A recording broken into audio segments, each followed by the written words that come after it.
Escepticismo. Primero, Escepticismo es ¿querés poner acá? Sí. lo mismo que actitud crítica, no tragársela, no creer lo primero que uno lee o lo primero que uno oye, sino examinarlo. Pero hay escepticismo radical y escepticismo moderado. Los escépticos radicales, por ejemplo, en la antigüedad, sexto empírico, y en la actualidad, algunos discípulos de Popper, por ejemplo, David Miller, dicen nada se puede conocer, a nada se puede sentir. Bueno, obviamente los escépticos radicales no van a procurar conocer nada. Si parten del principio de que nada se puede conocer, no van a hacer ningún esfuerzo por conocer, ¿no? El científico desconfía por ejemplo, de las apariencias, desconfía de sus propios primeros resultados, pero lo hace con entusiasmo, es decir, con la esperanza de mejorarlos, no creyendo que es un fracaso y ahí se terminó. Es muy frecuente ver en las revistas científicas revisiones, autocríticas, autores que o bien retiran trabajo o bien hacen correcciones a sus trabajos, ¿no? No hay trabajo perfecto, excepto en arte.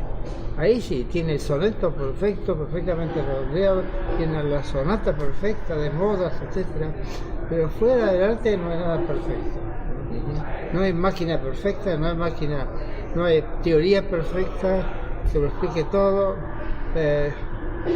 no hay filosofía perfecta. Pero el escéptico moderado es meliorista, o sea, cree en la posibilidad de mejorar las cosas, de mejorar las ideas, de mejorar la manera de sentir también, de hacer que la gente sea menos cruel. Por ejemplo, un pequeño detalle, la exhibición de películas crueles, esas películas violentas que produce Hollywood y los japoneses y todo el mundo, o la tauromaquia,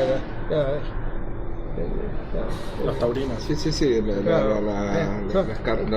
los torneos encandece a la gente, y sobre todo desde chico. Hay un filósofo español, Jesús Mosterín, que ha emprendido una campaña contra la tauromaquia. Y algo importante, en la provincia de Cataluña está prohibida la tauromaquia, pero él no se fija en algo mucho más importante, porque afecta a mucha más gente, y son los juegos electrónicos, que consisten en matar. Consiste en quién mata más. No se fija en eso. Eso desensibiliza a los jóvenes, que son millones y millones, en cambio los aficionados a los toros son un puñado, ¿no? Falta de perspectiva social, ¿no? Cuando nosotros nos presentamos el miércoles y le dijimos que éramos del círculo escéptico, lo primero que nos preguntó era si éramos escépticos radicales quería preguntarle, en la actualidad del movimiento, ¿qué es lo que valora del movimiento escéptico y qué es lo que más le critica? Bueno, lo que valora es, por supuesto, que tengan tanto tesón, que sigan trabajando en una sociedad dogmática, conservadora, atrasada, como es la sociedad argentina, y que sigan teniendo fe en que algo se puede hacer y se debe hacer, que se sienten ese deber moral de hacer algo por abrir los ojos de la gente, ¿no? Que es no solamente la pseudociencia, sino abrir la política, porque las creencias más peligrosas no son las pseudocientíficas. No es la creencia de los ovnis como cree, sino... Yo nunca dije eso. Esa era mi siguiente pregunta. De todas las pseudociencias... Yo nunca dije que fuese la más peligrosa, ni mucho menos. Siempre sostuve que es la más divertida. De todas las pseudociencias, ¿cuál es la que hay que atacar más? O sea, ¿cuáles son las más peligrosas? Las pseudociencias sociales, porque ellos afectan a las políticas sociales, políticas económicas, políticas sanitarias, políticas de desarrollo cultural. Son las pseudociencias sociales. Por ejemplo, la reivindicación de los estudios cualitativos contra los cuantitativos, la creencia de que no puede haber objetividad en ciencias sociales, la creencia de que no puede haber experimentos, además el atenerse a autores y no a problemas. Aquí los llamados científicos sociales, que casi no los hay, y los filósofos no estudian problemas. Por ejemplo, el problema de la desigualdad, el problema de la discriminación, del racismo, el problema del bajo estado de salud, el problema del desarrollo. Estudian autores, y autores de lo peor, autores posmodernos, por ejemplo Michel Foucault, y eso no se limita a la Argentina. Yo he tenido 2 postdoctores chinos que me dicen que contaron que el autor más popular occidental, más popular en China es Michel Foucault, un gran embaucador, un mentiroso que ha distorsionado la historia de la psiquiatría, un tipo que decía que conocer es poder. Es una frase de Comte, de hecho se pasó, ¿verdad? No original, ¿no? Y que lo que se proponen los científicos o la gente que los emplea es el poder. No tienen la menor idea de que lo que propulsa a los científicos es la curiosidad y el reconocimiento de sus pares, la vanidad, bueno, que me reconozcan, que sepan lo que estoy haciendo, que me prueben, ¿no? Pero yo no me acuerdo de dónde venía eso. ¿Puedo hacer una pregunta? Sí, obvio. ¿Cuál fue, Mario? Porque se me ocurrió algo que nunca le pregunté y que alguna vez le quise preguntar y me acabo de acordar. ¿En qué momento sintió que había la primera vez, o por lo menos que usted recuerda, que descubrió algo, ¿no? Cuando se encontró con algo nuevo, un conocimiento nuevo. ¿Cuál fue su sensación? ¿Con qué lo puede comparar? ¿Cómo lo puede describir? Mi respuesta le va a decepcionar. A los 3 años, algo así, pasó por mi casa un aeroplano. Nunca había visto, había muy pocos aeroplanos en aquella época. Entonces mi padre estaba muy excitado. Mirá, Marucha, mirá. Yo miré y dije, tú que huele, y seguí jugando con mis cosas. No me asombró. Como si nunca había visto antes eso. No me asombró para nada. No, lo que más me asombró es lo que me contó mi papá cuando yo tenía 5 años. Me empezó a hablar de evolución. Yo le conté eso, ¿no? Empezó a hablar sobre los lemures y que nosotros somos parientes de los lemures. Eso me asombró mucho y no lo creí del todo. Fue la primera vez que puse en duda la palabra de mi padre, ¿no? Pero me asombraba lo que veía en los alrededores, en la quinta. En aquella época, como usted lo describió, era medio semi-rural. Había lagartijas, había lechuzas, había cuises, había culebras, esfuerzos, ratones de campo, una cantidad de animales que desaparecieron después con la urbanización, ¿no? Y yo los miraba, los observaba con mucha curiosidad, mientras que mis compañeros trataban de cazarlos. Tenían padres italianos y españoles que estaban siempre a la pesca de algo comestible, ¿no? Para completar la ración diaria. Y no perdonaban nada, mataban todo lo que veían. Pero más tarde, cuando empecé a estudiar en serio las ciencias, me sobraban muchísimas cosas, por supuesto, prácticamente todos los días. Pero la escuela no fomenta la curiosidad. La escuela no hace preguntas, a los chicos no hacen preguntas que requieren algo de investigación. Se aprender, de memorizar en lo posible una cantidad de recetas. De investigación no se habla. Buscar, a veces, de vez en cuando aparece algún maestro que dice, mira, usted no va a la biblioteca y busca documentos de tal cosa, o si no, llevarlos al campo, mostrarles bichos raros, plantas raras, explicarles algo, cómo viven, de qué viven, qué peligros están sometidos, etc. Quería volver a una pregunta anterior, que no sé si quedó respondida. ¿Llega a escuchar ahí? ¿Llega a escuchar? Una pregunta anterior. ¿Qué significa para usted adoptar una visión escéptica de la realidad? ¿Cuáles serían los límites? ¿Hasta dónde tendría que llegar el escepticismo? El escepticismo tiene que ser provisorio. Usted es el comienzo, que puede ser el comienzo de una investigación. Y una vez que se halló un resultado y está satisfecho, se acabó, ya se convierte de escéptico, se convierte en optimista, ¿no? Claro. Pero en principio, va a decir, esto, aunque a mí me parezca perfecto, en principio es perfectible, yo no veo los efectos, algún otro los verá, o las limitaciones, las generaciones futuras dirán, ¿no? Pero la mayor parte de los resultados de investigaciones científicas se quedan ahí, no hay quien lo siga. La mayor parte de los papers que se publican no son citados, la gente no los sigue, o si no, se olvidan. Por ejemplo, los investigadores jóvenes ya tienen la tendencia a mirar para atrás solamente hasta el año 2000 o hasta el año 1990, pero todo lo que no esté digitalizado no existe. Entonces, lo que están pasando es que a menudo están redescubriendo cosas que no se conocían. En ese sentido, ¿considera que las nuevas tecnologías, la internet, por ejemplo, pueden ayudar a difundir de forma más eficiente el escepticismo? Sí, seguro, no. La tecnología es neutra en ese sentido, esa tecnología de información. Usted puede difundir, y de hecho se difunden supersticiones tan fácilmente, o tal vez con mayor facilidad que verdades. Fíjese que... Como toda la vida, como siempre. Sí, fíjese que las supersticiones son mucho más fáciles.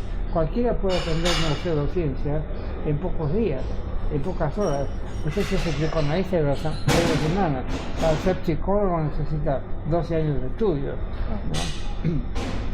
¿no? Totalmente diferente la y cosa. En internet, para difundir algo pseudocientífico hay que apretar un botón, me gusta y ya. La astrología requiere un poco más de trabajo porque tiene que hacer horóscopos, tiene que aprender algo de astrología planetaria, y la alquimia, no digamos, requiere mucho más trabajo, ¿no? Pero las ciencias populares en la Argentina, por ejemplo, el psicoanálisis, se aprenden en una semana. O digamos el postmodernismo de los Foucault, Derrida, Deleuze, bueno, no sé si se aprende porque es muy difícil entenderlo. A los pobres chicos en primer año se encajan eso, es una tortura. Tendría que intervenir la Liga contra la crueldad con los animales, ¿no? Es escandaloso lo que están haciendo.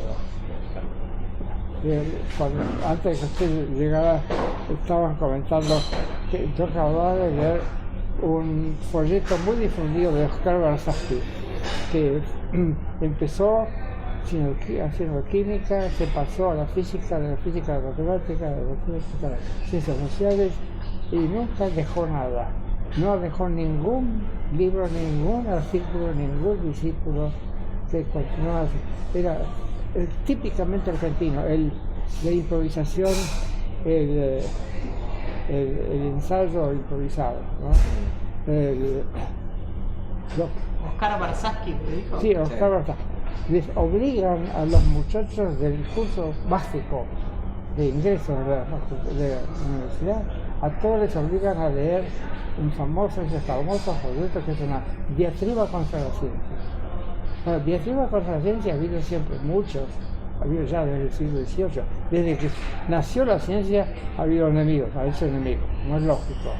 Pero otrora los enemigos de la ciencia estaban a la derecha, eran religiosos, conservadores, fascistas. Hoy no, hoy son izquierdistas, se dicen izquierdistas. Pero cualquiera que quiera cambiar para mejor, cualquiera que quiera reformar la sociedad, tiene que empezar por entender cómo está hecha la sociedad, tiene que empezar por estudiarla, ¿no? Y para eso tiene que estudiar sociología, economía, historia, demografía, etcétera, etcétera, ¿no? Todo lo demás es retórica, pero es más fácil, aprender unas pocas, por ejemplo, si el capitalismo es malo, sí, lo sabemos, pero ¿cómo hacer para cambiarlo? ¿No? A propósito, el 28 de este mes se va a presentar un libro colectivo titulado El socialismo tiene por venir, compilado por Carlos Gaveta y yo. ¿No? Lo publica Eudeva. Sí. Lástima, en la tapa han puesto las fotos de una chica muy melancólica. No se sabe si está triste por los fracasos del socialismo o esperanzada, o porque se le fue el novio, no se sabe. Entonces hasta ahora mencionamos para luchar contra las pseudociencias, por empezar en la escuela, difundir en los niños la curiosidad científica. Y luego en el ámbito académico, ¿qué se podría hacer en el ámbito? Bueno, en las escuelas hay que empezar por algo que nunca se hace, experimentos. A los chicos les interesa mucho el experimento. También algo de historia del conocimiento, historia de la ciencia. A ver, por ejemplo, ¿en qué consistió el juicio de Galileo? ¿Por qué fue enjuiciado Galileo? Bueno, ya sabemos que fue un episodio de la larga guerra entre la religión y la ciencia, pero además, filosóficamente fue algo mucho más interesante y más difícil. Fue el conflicto entre el realismo de Galileo, que sostenía que el modelo copernicano del sistema planetario era verdadero, por una parte, y el convencionalismo de la Iglesia, del cardenal Bellarmino, que decía que era convencionalista, decía no hay teoría verdadera, salvo la teología, pero en la ciencia lo más que puede producir son herramientas para poder manejarse, para poder condensar los datos empíricos. Ni el sistema heliocéntrico ni el geocéntrico son verdaderos ni falsos, ¿no? Es una posición que después tomaron los positivistas lógicos al principio del siglo pasado, también. Incluso frente a la realidad, decían, no podemos saber si existe algo fuera del sujeto. Eran escépticos radicales, ¿no? Espera, yo quería volver. Volviendo a lo de Internet, se sabe que es el medio a través del cual se propagan creencias y pseudociencias. Dejarlo libre de intervención por parte de los escépticos sería dar rienda suelta a la propagación de supersticiones. Por eso decíamos, considero importante que se tome el terreno de la Internet para refutar. Sí, hay que contrarrestar eso. No digo censurar, porque eso sería desastroso. Se empezaría por censurar las ideas radicales, pero verdaderas, ¿no? Pero sí, hay que contrarrestar eso y mostrar en casos concretos, por ejemplo, la teoría económica estándar. ¿Acaso previó o explicó siquiera la última crisis o alguna crisis? No. ¿Por qué? Porque su postulado, uno de sus 2 o 3 postulados básicos es que la economía siempre está en equilibrio, que no puede haber crisis, no puede. Entonces, ¿para qué explicar algo que no existe? ¿No? O si no, por ejemplo, otro de los postulados es el de la teoría estándar, que es el que adoptó Ayn Rand, el del egoísmo, que todo ser humano racional procede de manera tal de maximizar sus utilidades esperadas, ¿no? Bueno, eso ha sido refutado experimentalmente, pero ¿cuándo? Hace nada más que 10 años, no cosa de 10 años, o 15. en Zurich, el grupo de economistas experimentales de Zurich. Los economistas lo venían repitiendo desde 1870 o antes, ¿no? Y nunca los pusieron a prueba. Son típicamente dogmáticos. Es un caso clavado de dogmatismo, ¿no? Y ha sido puesto a prueba y resulta que solamente una minoría de la población son egoístas. Y eso simplemente, no porque la mayoría de la gente sea buena, sino porque sabe perfectamente que el egoísmo a todo trapo es sancionado. Porque la sociedad, que a la gente le desagrada gente que sea tan egoísta. Sabe que la vida social es un toma y daca, que hay que ayudarse. Dicho sea de paso, he encontrado mucha más gente amable y dispuesta a ayudar en Buenos Aires que en Monreal. Ha sido una de las grandes sorpresas agradables, una de las pocas grandes sorpresas agradables que hemos tenido estos días. Pequeñas cosas, gente que se ofrece simplemente a ayudar, ¿no? Así que hay esperanza para Argentina. En ese sentido, ¿conviene separar la crítica a las pseudociencias, a la religión, la política, la economía, sí, o son casos distintos de lo mismo? No. Hay que separarlas, porque podemos hacer frente común con los religiosos en muchas cosas. Por ejemplo, a los religiosos no les gusta la astrología porque es competidora. Los astrólogos sostienen que el destino de los seres humanos está determinado por las estrellas. En cambio, los calvinistas dicen que está determinado por el ser divino. Y los católicos de buena teología dicen que el destino se lo hace en gran parte uno mismo, porque tenemos libre albedrío. Así que todos los errores que cometamos no le echen la culpa a Dios. Dios no tiene que ver, es cosa de ustedes. Los que cometen pecados son ustedes, ¿no? Es una gran viveza de San Agustín, ¿no?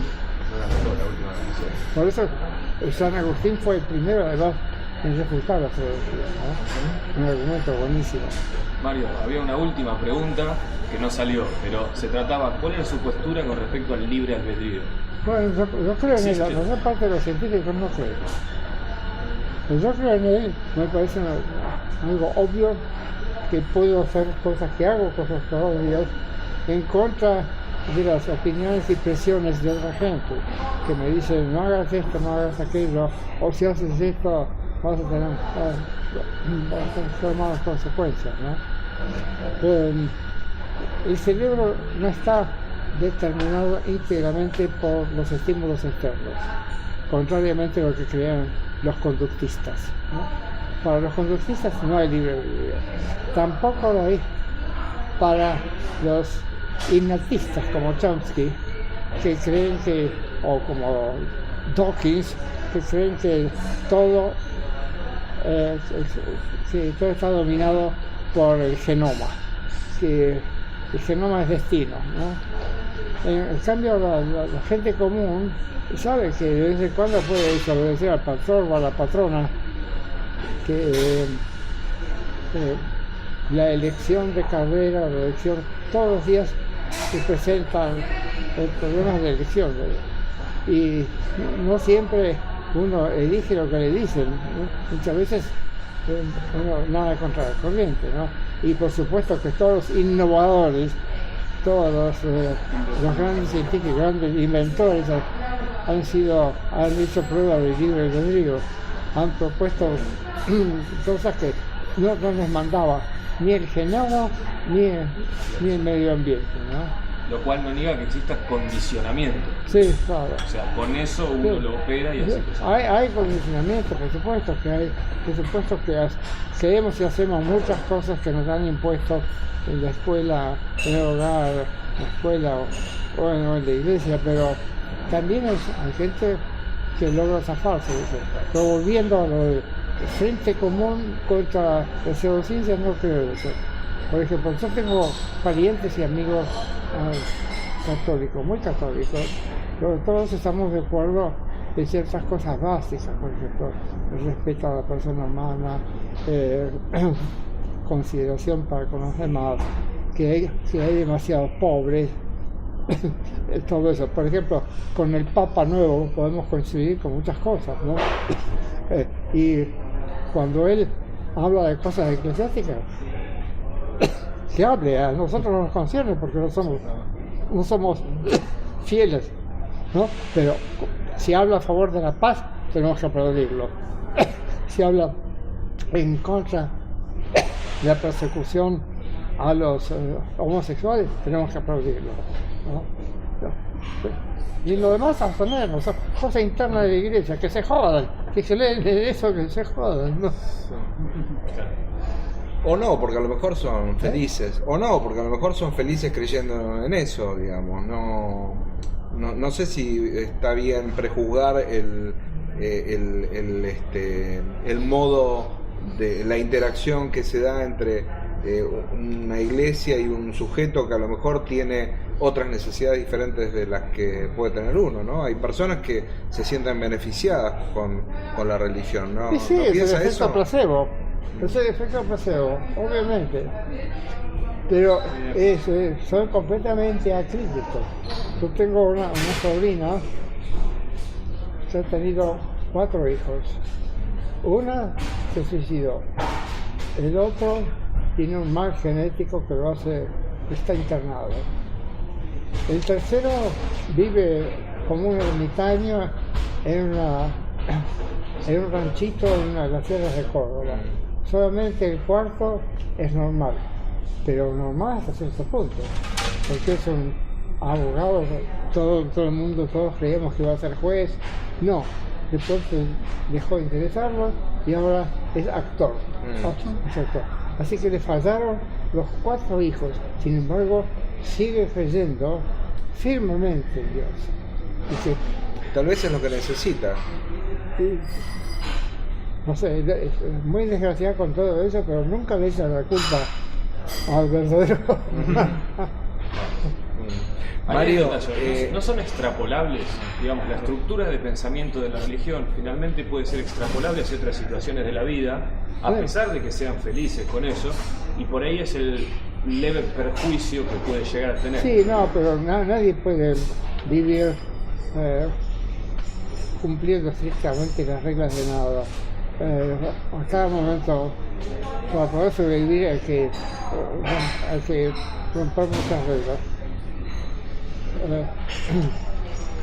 Yo no conozco a nadie que viva una vida de santidad, de abstención, de ascetismo, tal como lo predicaban en la Edad Media. Nadie. Y yo una vez, una noche dormí en el Vaticano. Me invitaron a un coloquio sobre cosmología y me dejaron en los aposentos que ocupa el Papa en este momento. Porque el Papa rechazó vivir en Castel Gandolfo, es un castillo. Vive en ese departamento muy sobrio, muy bien adornado con muebles antiguos, revestimientos, ¿no? Pero sobrio, ¿no?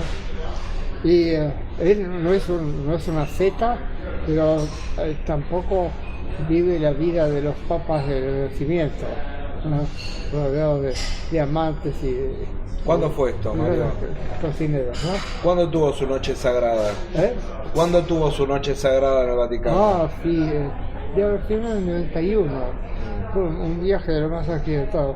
Yo venía de Delhi, de la India, con mi familia, hice escala en Amsterdam y de Amsterdam a Roma.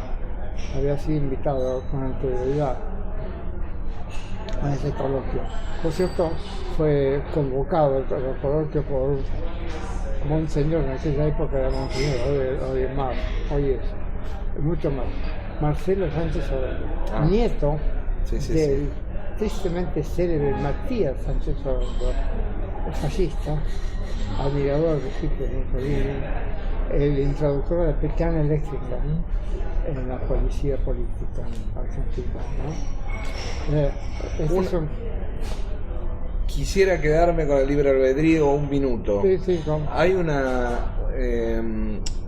una pseudociencia instalada dentro del movimiento de los escépticos que es traspolar algunas ideas del conductismo a el tratamiento de los casos de grupos religiosos extraños o muy alejados de la norma. Digamos, la gente que adhiere a ese tipo de movimientos suelen ser considerados personas cuyos cerebros han sido lavados, ¿no? Sí. La traducción o pseudocientífica sería que fueron programados por medio de un procedimiento de persuasión coercitiva. O sea, esto está muy presente entre algunos escépticos. ¿Qué opinas sobre esta cuestión? Bueno, ¿Existe el lavado de cerebro? claro, todos hemos sido objeto de lavado de cerebro desde que entramos en la escuela. Por supuesto. Los medios. Pero es una metáfora, convengamos que es una claro, metáfora. pero casi siempre logramos ensuciarlo, ¿no? Lo daban, pero nunca completamente, porque hay algo más poderoso que las creencias y que son los instintos, son las necesidades. Pero cuando usted tiene necesidad de comer y no tiene cómo, roba. Hay un mandamiento, no robarás que no cumple, ¿no? Así que sí, hay lavado de cerebro, pero nunca es definitivo. Nunca las creencias que a uno le imponen nunca pueden determinar completamente la conducta. Y fíjese que casi todos esos conversos terminan por irse del credo. Nunca quedan. Los que quedan son quienes explotan, por ejemplo el reverendo Moon. El reverendo Moon hizo toda una industria, como usted se hizo muy rico, ¿no? Aquel coreano que había fundado la iglesia unificada, ¿no? De las esposas. Pero también había mucha gente que entraba y salía. Digamos que era el sistema de lavado de cerebro no era muy efectivo porque había permanente rotación. Sí, así es. Pero fíjese que era muy vivo. Él organizó una cantidad de congresos internacionales a los que invitaba a premios Nobel. A mí me invitaron 2 o 3 veces, pero casi siempre. Porque para mí el dinero tiene olor, ¿no? Y me decía, por ejemplo, un premio Nobel de física, Eugene Wigner me invitó en nombre de la iglesia unificada, me invitó 2 veces, ¿no? Y yo dije, no, es una organización criminal, etc., ¿no? Y finalmente nos encontramos en un coloquio, pero organizado por la AAA, American Association for the Advancement of Life. Y ahí tuvimos un coloquio interesante. Y ahí los conoció. Ahí lo conocí personalmente. Él sabía de mi existencia por mis escritos de física, ¿no? En todo caso, sí, lavado de cerebro hay, pero no es exclusivo de estas sectas, sino es muy generalizado. Justamente en un régimen totalitario, una de las cosas que se propone es lavar el cerebro a todo el mundo, hacerle creer que los principios fundamentales, por ejemplo, de la tierra y la sangre, alemanes, nazis, o el estatismo de Mussolini, ¿no? Tutto nello Stato, tutto dietro lo Stato, niente fuori lo Stato, nulla contro lo Stato, ¿no? El estatismo, el Estado como ser supremo. ¿Qué es lo que ya había? Era una tesis de Hegel. Hegel había dicho que el Estado es la sombra del ser supremo sobre la tierra. Hegel fue totalitario. No se entiende, yo nunca no entiendo cómo los marxistas siguen adorando a Hegel.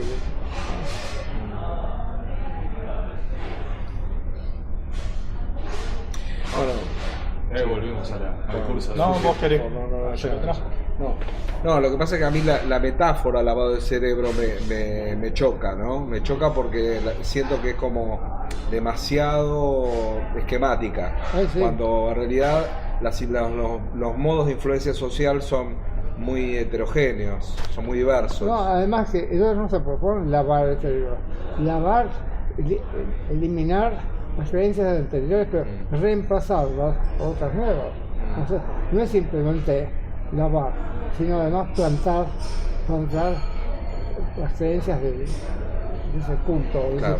de ese partido. Pero no es muy mecanicista pensar que una creencia se puede reemplazar por otra. Sí. Y es, lo que pasa es que la actitud fanática justamente está muy difundida en esos círculos. Fue muy estudiada hace muchos años por un psicólogo social norteamericano en un libro muy famoso de los años 50, When Prophecy Fades, cuando falla la profecía. Por ejemplo, a usted lo convencen de que mañana termina el mundo. Llega pasado mañana, está tranquilo. El mundo sigue andando. ¿Qué hace? ¿Se va de la secta? No. Le convencen de que hubo una postergación por Los mormones, por ejemplo. por algún motivo. Le convencen de que no, al contrario, eso confirma la gran sabiduría. Y ahí salió la disonancia cognitiva desde Leon Festinger, Exacto. la idea de la disonancia cognitiva. Justamente, es el autor de ese famoso estudio. Fue un estudio empírico sobre sectas existentes en Estados Unidos, ¿no? Y eran sectas de los platos voladores, usted que siempre me critica, de los ovnis. Era una secta, era uno de los primeros cultos de extraterrestres que hubo en Estados Unidos, el que estudió Festinger. Sí. No sabía. Sí. No sabía. Y también hay otros experimentos sociales, el de Solomon Ash, el efecto de Ash, que muestra cómo la influencia grupal puede influir en el individuo. Entonces, esas combinaciones... Sí. Son los primeros experimentos sensacionales realmente en psicología social, de los años 40. Digamos que las sectas son los lugares donde se pone en práctica todo ese conocimiento de manipulación de la gente a un nivel muy fino. Pero el reverendo Bono, estoy seguro que no leyó a Solomon Ash. Son empíricos, ¿no? Son más bien empíricos, no se ponen a estudiar. No es gente que ha estudiado cómo manipular, sino que lo va aprendiendo en la práctica. Sí, en la práctica, así es. Además, en el Oriente ya es milenaria la tradición de los gurús, se le da mucha importancia. Pero fíjese, es curioso, así como siempre ha habido gurús y manos santas en la India, también ha habido escépticos, ateos en la India, y se han dado lado a lado, porque hasta la invasión de los mongoles en el siglo XVII, en la India había perfecta libertad de culto. Por ejemplo, todavía hoy se puede visitar los templos Jainas. Los Jainas eran atomistas. Empezó la secta al mismo tiempo, más o menos, que de Moses y de Epicuro. Eran atomistas, materialistas, por lo tanto, ¿no? Ateos, tan ateos como el Buda. El Buda es completamente... Se dice que el budismo es una religión. Pero en parte ya. Dijo explícitamente, los dioses son invenciones de los hombres que temen a la muerte. No, lo dice bien explícitamente. Y desde luego que hay muchos budismos, ha ido degenerando. El budismo zen no es lo mismo, el budismo lamaísta, los lamas de Tibet, completamente degenerado, ¿no? Con respecto a este tema de las influencias, en el caso de los medios, la televisión, la radio, ¿le preocupa sobre todo la difusión de la pseudociencia, que es una difusión enorme en los medios? Sí, pero... ¿Cómo se puede combatir eso? Pero fíjese, están vendiendo pseudociencia, pero hay otras cosas otras mercancías, otros venenos mucho más poderosos. Por ejemplo, el libertarismo de derecha, Ayn Rand, el Tea Party. Fíjese que el Tea Party subió. ¿Usted quería? No, ya.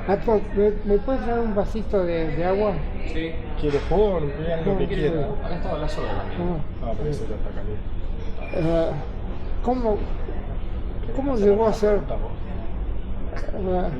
Sarah Palin? ¿Cómo llegó a ser candidata a la vicepresidencia con McCain, que es muchísimo más vivo, ¿no? ¿Cómo llegó a ser? La propaganda de televisión. Lo tomaron de abajo para que se le vieran las lindas piernas. Y con eso convenció a mucha gente. Gracias.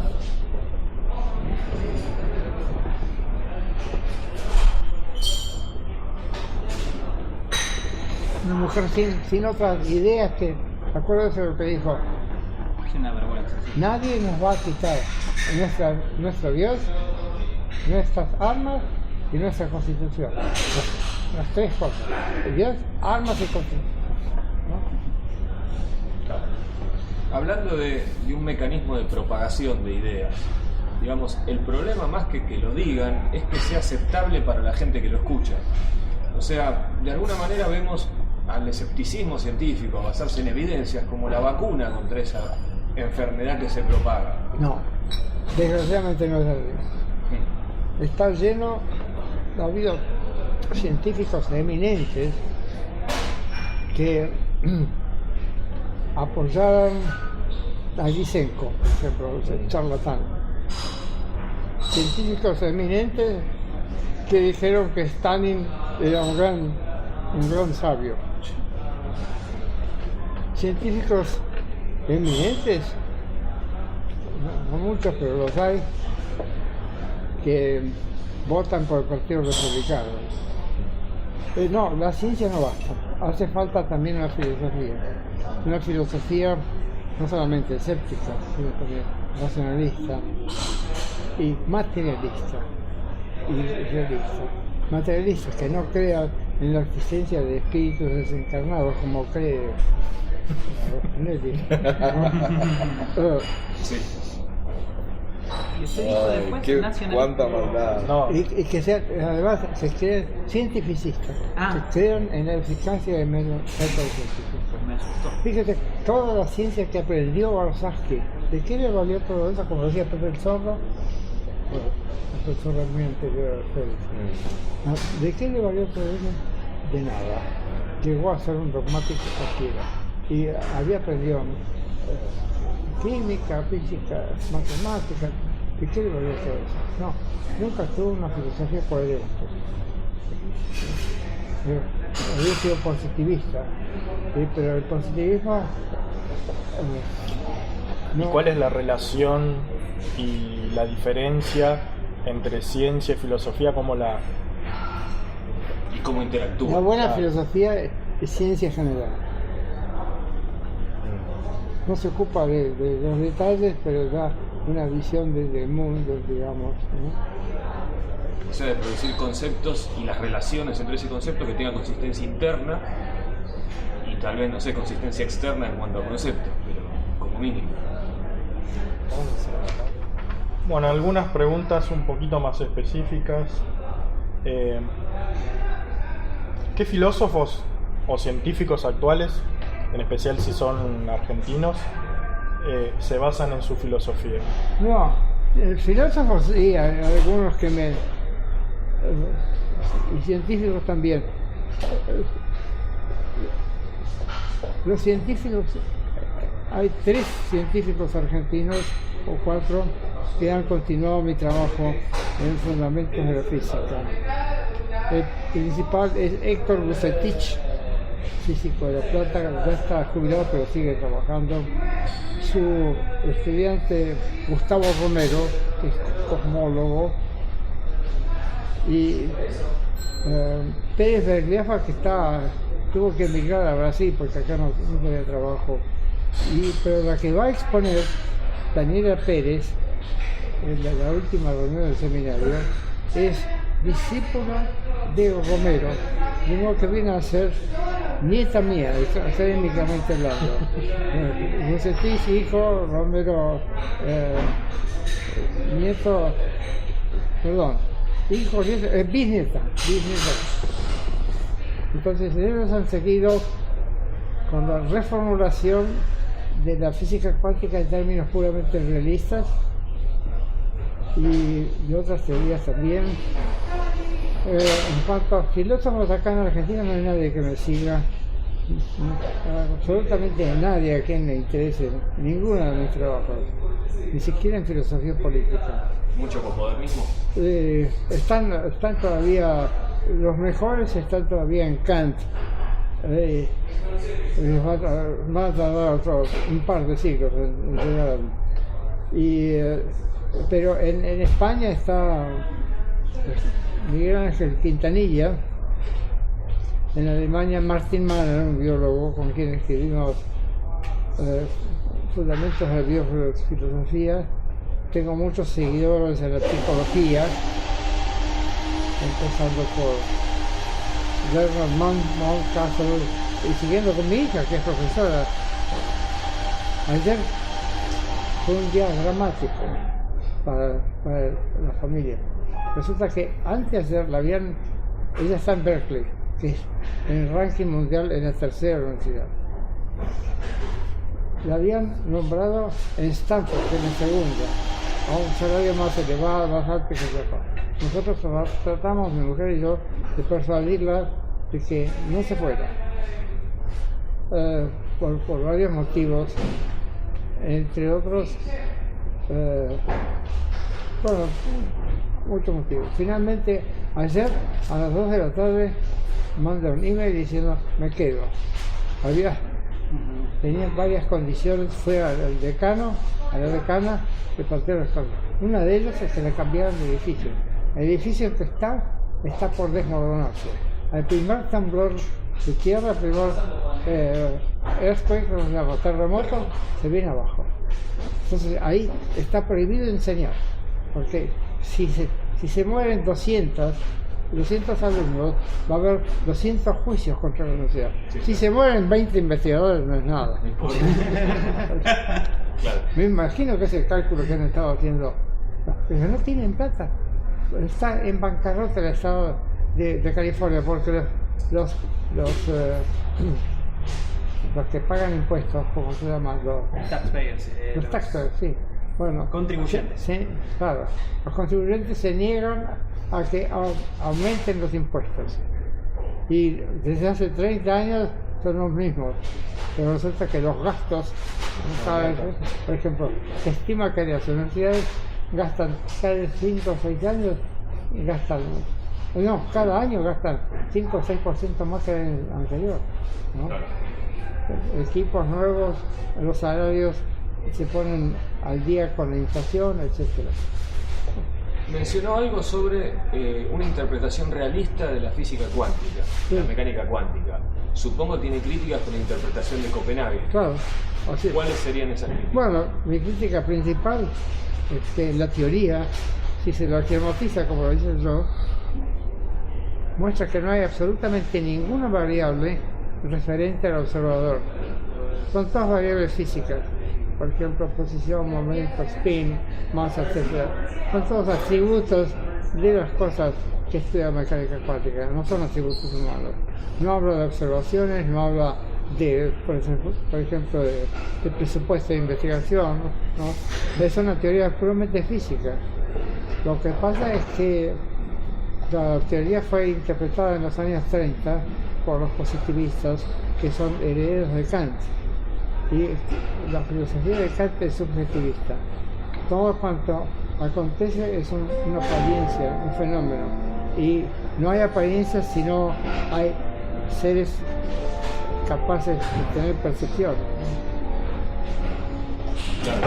Epistemológicamente es interesante, es decir, el problema del fenómeno del observador, que los posmodernos malinterpretan pensando que el observador crea la realidad finalmente. Pero si uno golpea con un fotón, un electrón, cambiando la posición, no quiere decir que no sea cognoscible en algún otro método. El electrón estaba ahí. No estaba ahí. Es un problema interpretativo. No, pues, además, el cálculo que se hace, por ejemplo, el efecto fotoeléctrico, los cálculos no intervienen para nada humano. Intervienen solamente propiedades del electrón y del fotón, nada más. Además, de modo que ha metido al observador de contrabando. Claro. ¿Qué más tenemos? Con respecto al sistema de revisión de artículos científicos, ¿qué defectos le encuentra y qué cambios le haría? Tiene algunos defectos, pero no son propios del sistema de revisión, sino propios de la comunidad científica. Las camarillas. Si usted pertenece a una camarilla, es más posible, es más fácil publicar que a uno que no pertenezca a la camarilla, ¿no? Pero no hay ningún otro sistema. Hace poco una revista electrónica de medicina publicó un artículo de un tipo llamado Ganga Babesh o algo así, un nombre africano, que estaba todo mal, y se lo publicaron. Entonces después publicó este hombre y salió en Science hace 2 días. Dijo que el artículo lo había escrito él para poner a prueba el sistema de revisión de esa revista. Se vio que no tenía un sistema de revisión. No eran críticos. Que lo publicaron cientos de revistas. Sí, lo publicaron. Sí, resulta que el firmante no existe. Todo lo que dice está mal. El firmador publicó, ¿no? Ahora, eso no es lo normal. Lo normal es que los artículos que no tengan ideas demasiado novedosas se publican.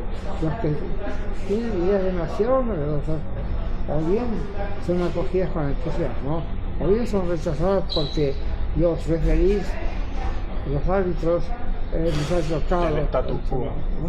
Por ejemplo, hace 2 años o 3 salió la noticia de que un equipo italiano había descubierto no sé qué cosa respecto a los neutrinos.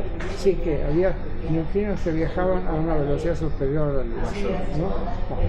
Entonces, ningún físico lo creyó. Yo lo comenté en el seminario, ¿no? Diciendo que, o bien ese neutrino no tenía masa, que se hace lo posible, o bien era un error experimental, ¿no? Pero la fórmula relativista que relaciona la energía con la masa de una partícula con masa está tan anclada en la física, ha sido comprobada tantas veces y además está tan metida con la electrodinámica clásica que nadie se va a poner a revisar. Y además produce tecnología que funciona, a prueba de fuego. Sin embargo, había resultado siendo un error experimental. Sí. Claro, fue un error. Se comprobó que era Es decir, que hay mecanismos de corrección incluso para los mecanismos y de error. La propia comunidad científica tiene 2. Una es la crítica hecha con buen ánimo, la crítica del amigo, del colega que dice, mirá, esto debe estar mal, ¿no? Y la crítica del envidioso, del enemigo, que lo tira abajo, lo tira abajo y muestra que es error, de modo que hace un servicio. Ahora, poco a propósito de eso, una vez discutiendo con él en Boston University en el 69, yo hablé de la crítica constructiva, que es típica de la comunidad científica. Y que no hay tal cosa. Cuando uno critica va directo a la yugular, y eso es para destruir. No, se ve que no estaba al tanto de la manera en que trabaja el científico. Lo primero que uno hace cuando termina un trabajo es difundirlo en un grupo de gente pidiendo críticas. Lo primero, críticas constructivas de lo que sea. Claro. A propósito, en general mucha de la gente que está en contra de la ciencia tiene esta idea de que hay intereses dentro de la comunidad científica o bien, digamos, condicionamientos económicos para que ciertas cosas se investiguen, ciertas no, se falseen los resultados. O sea, ¿cuál es el mecanismo de control? No saben, no es así como funcionan los científicos. Los científicos no funcionan por la plata y ni porque el patrón les mande hacer aquello, bien por curiosidad, como decía Aristóteles. Ese es el receptor principal de la curiosidad. Después, agregó Robert Merton, está el reconocimiento de los padres, ¿no? Que también importa. Pero no lo vas a reconocer a menos que encuentre algunas verdades, ¿no?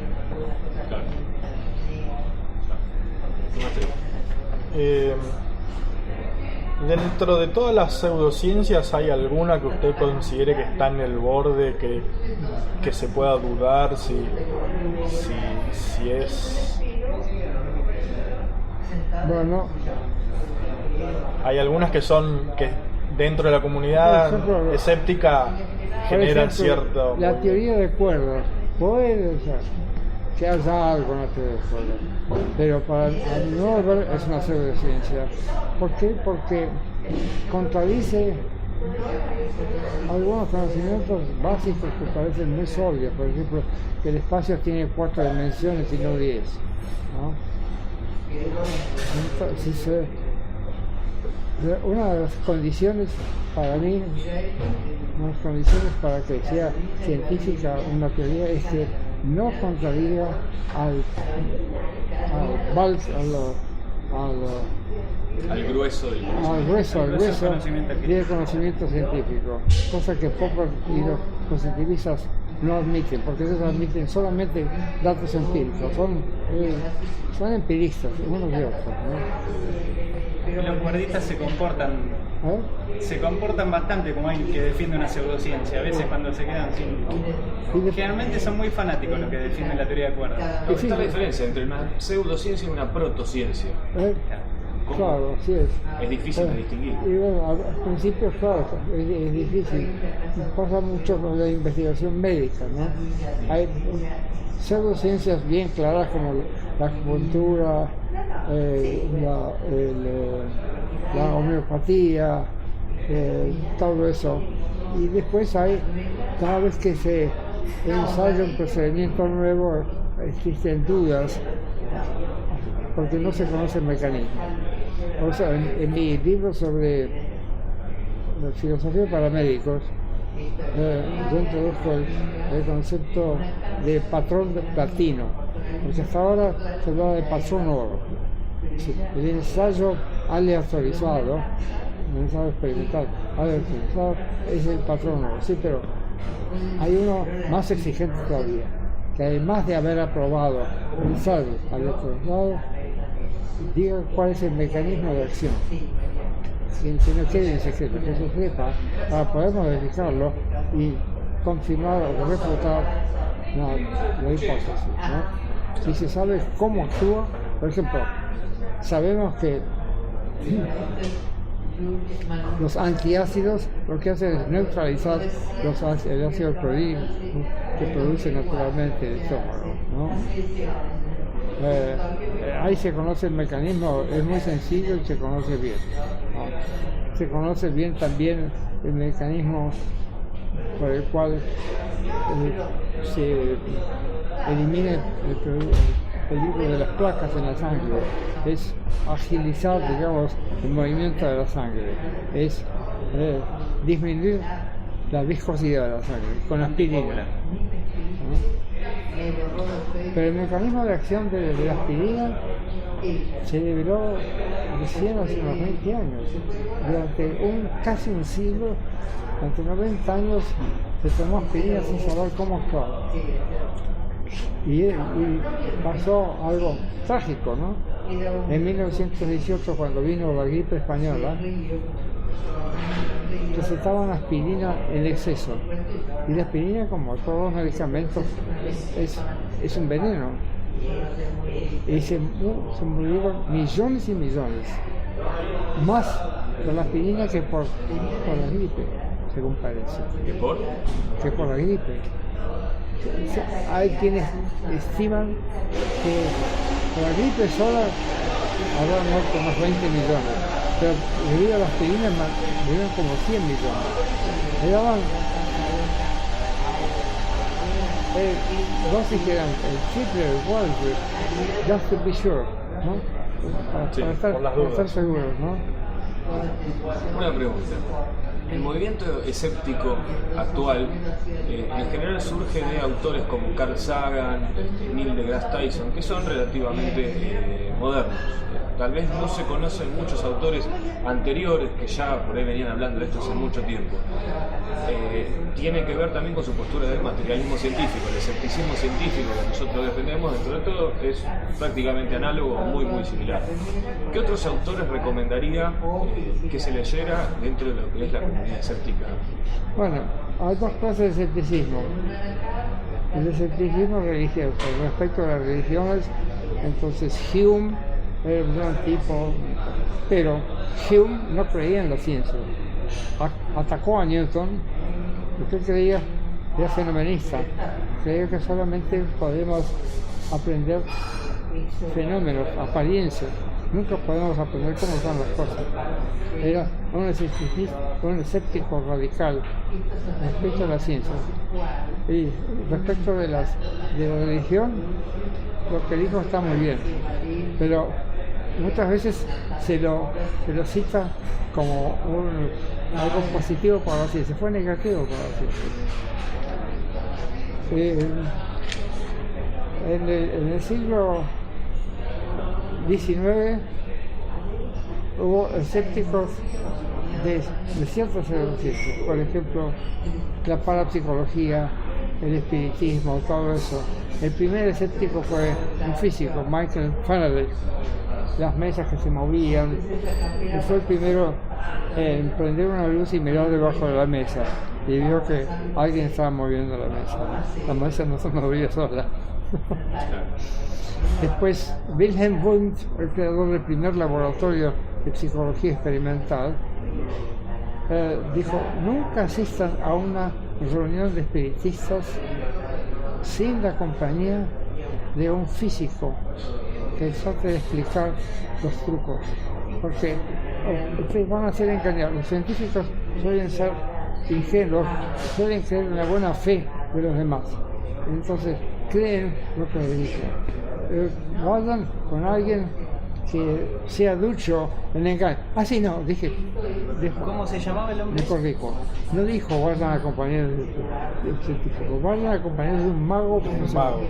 ¿Conoce a James Randi? Que claro, es el que inició. James Randi. James ¿no? Randi. Claro, James Randi no solamente era mago, es un tipo de un talento extraordinario. ¿Vieron la última foto de James Randi con una enorme barba? Sí, sí. ¿No? Se declaró homosexual. Hace un año, Vale, creo, sí. unos meses. Vale. Es cierto. Bueno, es uno de los mentores del movimiento escéptico internacional, Claro. James Randi, Carl Sagan, Sí, sí. Tyson. No, por supuesto. Eran los primeros divulgadores así del escepticismo, pienso. Usted sabe que Randi estaba constantemente moviendo sus manos, estaba constantemente para tener agilidad, ¿no? Sí. Pero no dejaba sus manos como usted lo tiene ahí. No. Estaba muy inquieto, tratando de agarrarme para- constantemente haciendo algo. Y era habilísimo, por supuesto. ¿Lo conoce Pero a James Randi, además la persona? se había hecho Sería preguntar. una cultura científica él solo. Él se escapó de su casa cuando tenía 14 años. Era canadiense. Se fue de su casa y no sé cómo aprendió lo que aprendió, pero la cuestión es que sabía hacer experimentos y sobre todo analizar los experimentos para ver si había alguna posibilidad de mula, como pasó con los de Benveniste en París, la memoria del agua. Sí. ¿No? Fue él quien descubrió. ¿Lo pudo conocer a Randi? ¿Lo llegó a conocer en ¿Llegó a persona? conocer en Sí, persona? ¿Conoció a James Randi? muchas veces Una vez me agarró una corbata recién comprada, muy linda, entonces me decía que estaba deshilachando. Y yo, hola, ¿qué había hecho?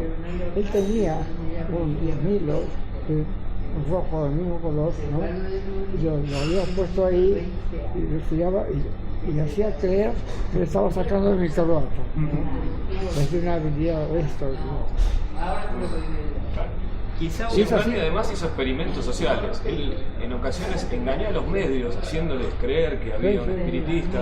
O sea, es de los primeros activistas, digamos, Sí, sí. del escepticismo de divulgación.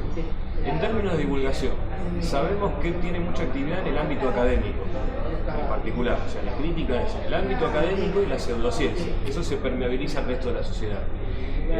Fuera del ámbito académico, entiende que estas actividades similares a la de James Randi, etcétera, tienen la fuerza suficiente para cambiar finalmente la percepción pública. No lo sé, es una pregunta que requiere una investigación empírica. No lo sé. Lo que puedo decirle es que la mayor parte de los científicos no hacen el menor esfuerzo para criticar la pseudociencia. Déjeme contarle, hace unos 30 años apareció McGill, un tipo con doctorado en física de London School of Technology, Imperial College, muy reputado. Entonces venía mandado por los Hare Krishna. Los Hare Krishna, esos que andaban, se los veían en los aeropuertos cantando siempre Hare Krishna, Hare Krishna, Hare Hare, Krishna Krishna. Y venía para tratar de convencernos de que ellos eran capaces de levitar. Entonces convocó a una cantidad de profesores, digamos como 30 profesores. Entonces, so you can levitate. Do it now. No, no tengo el equipo. El equipo que es un colchón con resortes de lo que saltan y, claro, saltan un poco más que los demás. Además saben cruzar las piernas, de manera que parece que están flotando, ¿no? No. Bueno, do it now or you are a charlatan. Entonces, el tipo no lo hizo, entonces me dio el charlatan, me levanté, me fui, golpeé la puerta. Ninguno de mis colegas me siguió. Ninguno tuvo el coraje de irse. Pero hicieron como que se lo tragaban. A lo mejor algunos de ellos se lo tragaban. No tienen coraje. La mayor parte de los científicos son gente típica. La timidez, quizás la falta de personalidad no contribuye a eso. No, también, pero entonces tiene una visión positiva de la divulgación. Tiene una visión positiva de la divulgación. Sí, seguro. Digamos, si la gente no tiene herramientas para detectarlo, ¿qué va a hacer? Y la gente que sabe no hay que habla. fomentar que vayan científicos a las escuelas primarias y secundarias a dar charlas, a decirles qué es lo que están haciendo.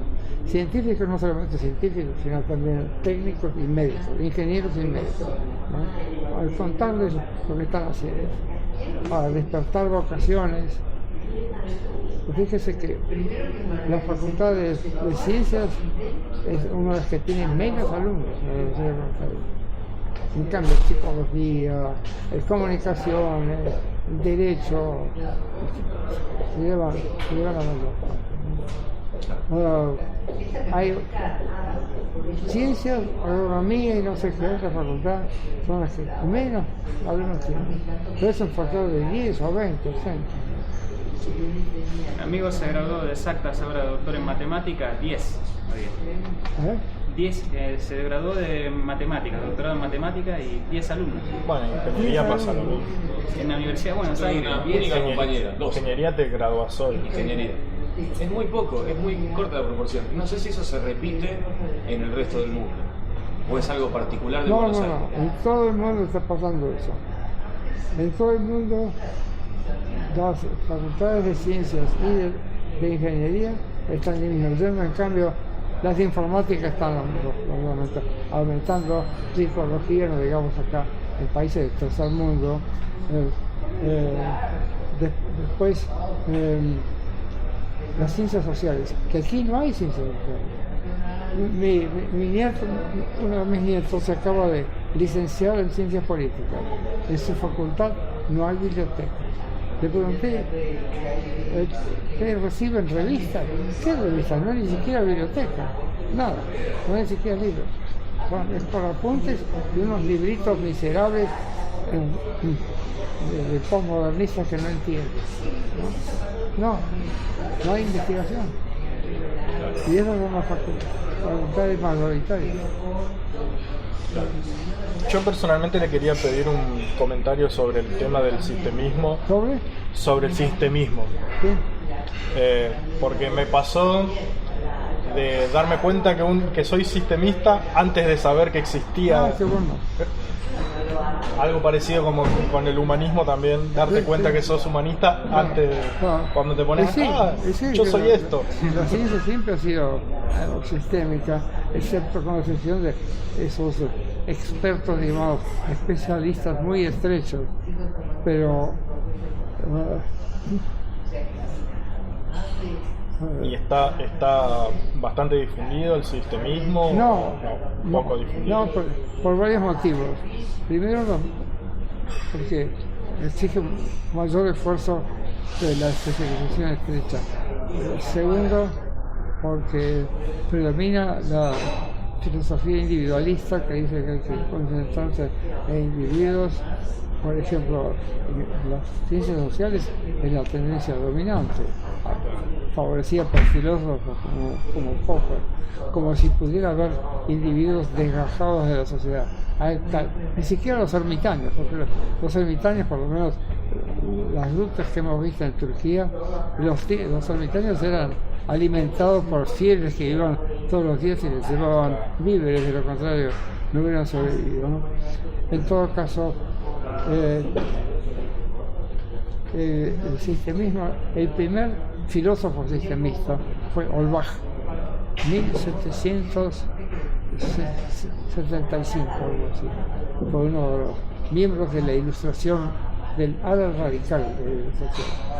Sistemista y materialista, ateo, enemigo de la esclavitud, etcétera, etcétera. Tenía todos los vicios posibles.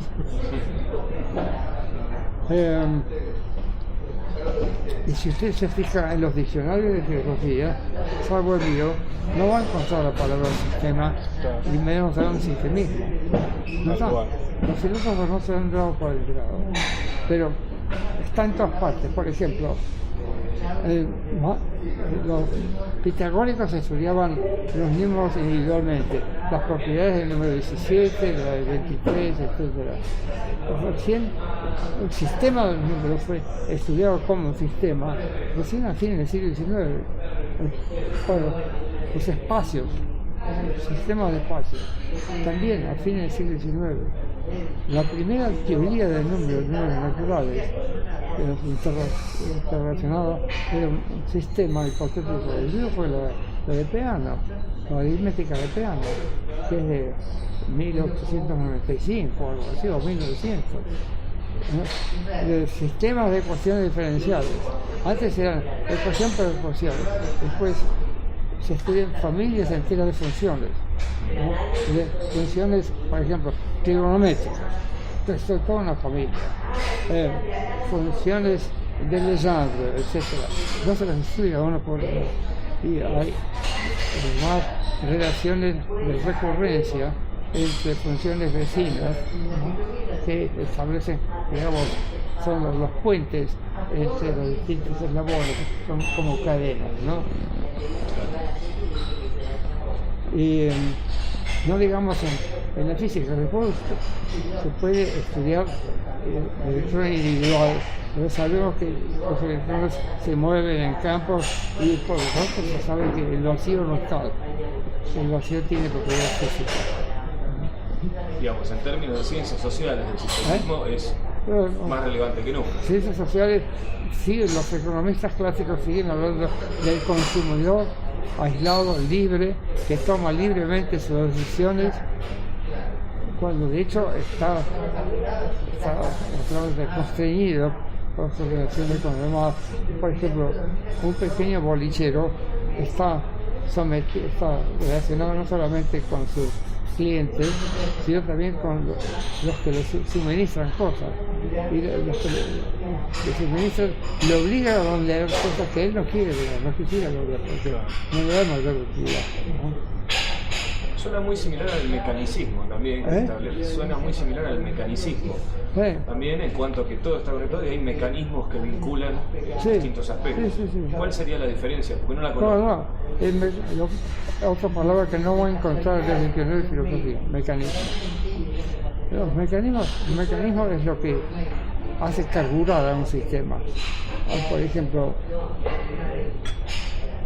en el caso de los motores de explosión, es la explosión, la combinación del oxígeno con el combustible, ¿no?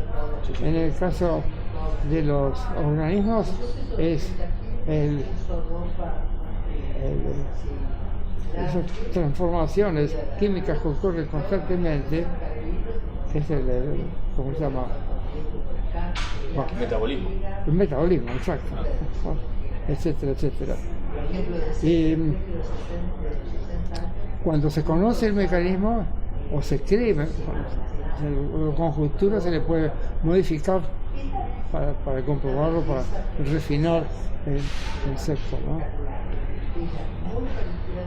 El sistemismo es como descubrir el bosque que estaba detrás del árbol que uno estaba Así es. estudiando. Antes se creía que los bosques eran colecciones de árboles, después se vio que no, que forman un sistema y que los árboles se molestan los unos con los otros.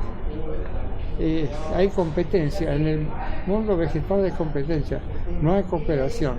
En el mundo animal hay cooperación además de competencia, ¿no?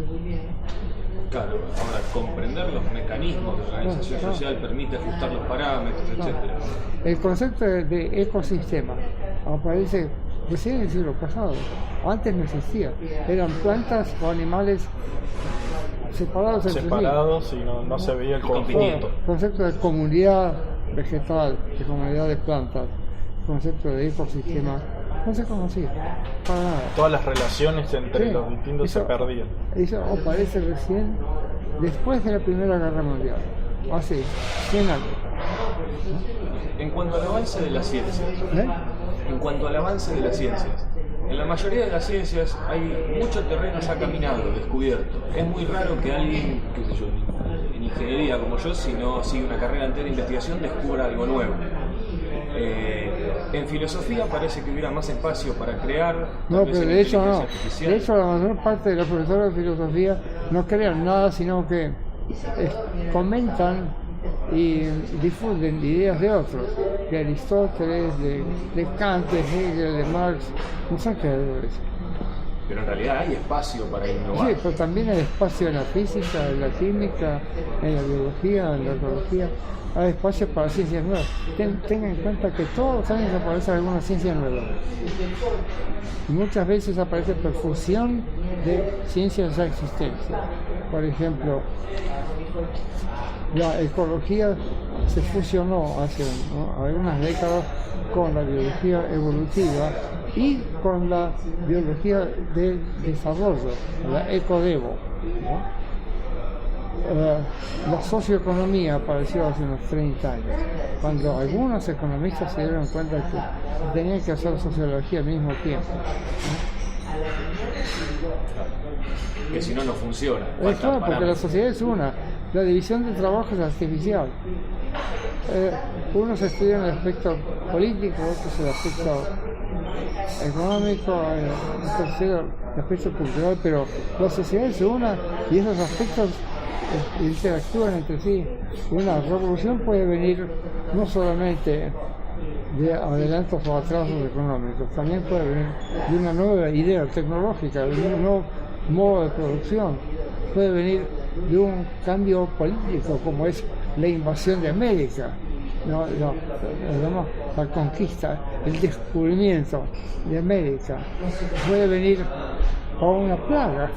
Por ejemplo, es sabido que la plaga que asoló a Europa, la peste negra, que asoló a Europa en la época de Boccaccio,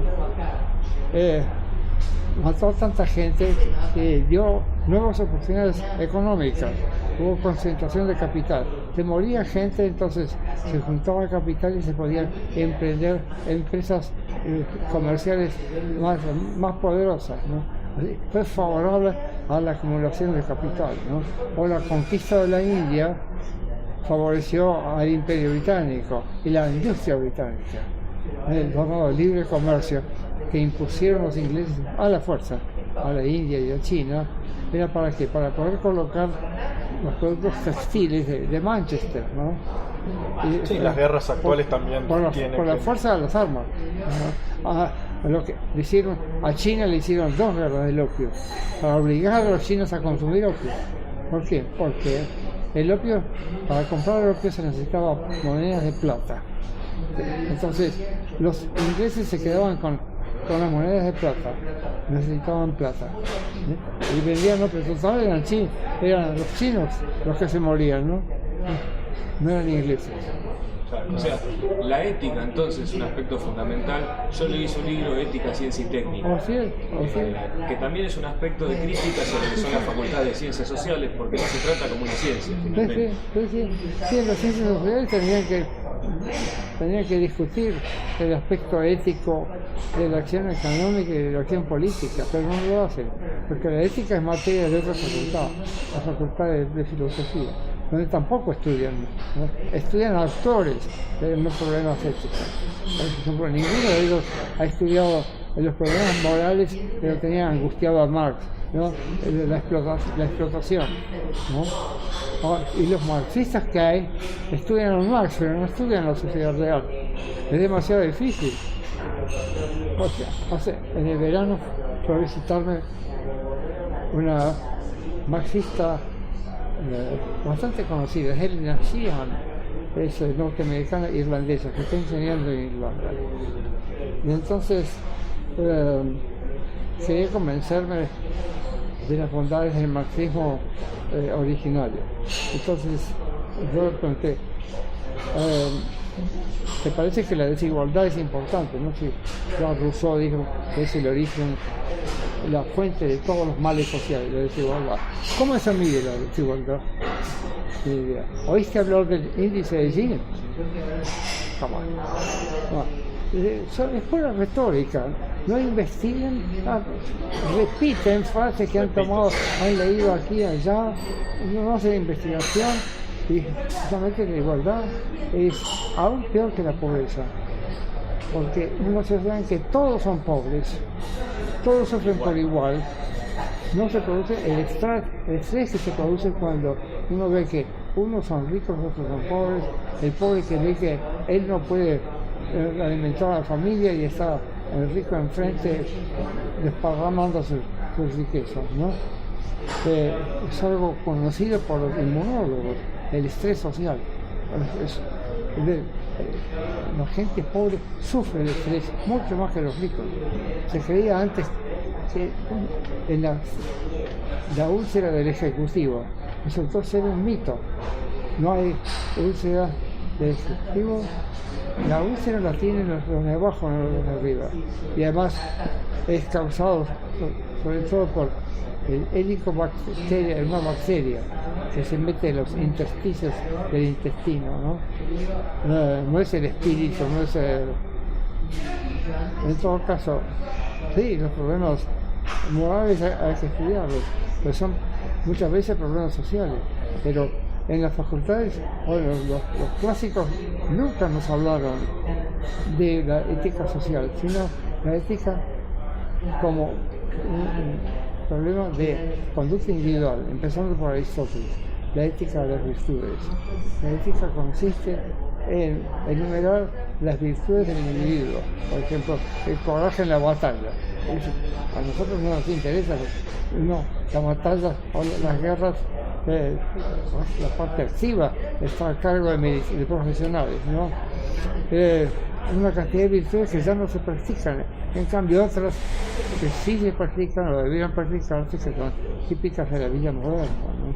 Entonces usted hace una crítica entre la ideología y finalmente el no pasar a la investigación de la sociedad. Por ejemplo, en la crítica decía de esta marxista, que no conocía el índice o el coeficiente de Gini. Finalmente se queda únicamente en la ideología y no termina siendo una práctica, cuando menos en términos similares al método científico, salir a verificar empíricamente. Entonces, ¿cree que el método científico es una buena forma de organizar la sociedad, cuando menos en términos de verificación empírica, de afirmaciones? El método científico sirve para estudiar la sociedad, no para reformarla. Para reformarlo necesitamos no solamente conocimiento de ciencias sociales, sino también ideales. Y los ideales son ideológicos, ¿no? Y morales, ideológicos. Por ejemplo, los ideales de Ayn Rand no son los mismos que los de Stuart Mill o Marx, ¿no? Perfecto. Chicos, yo no tengo nada más. ¿Ustedes? Con eso ya Muy bien. Vale. Bueno, gracias. le agradecemos.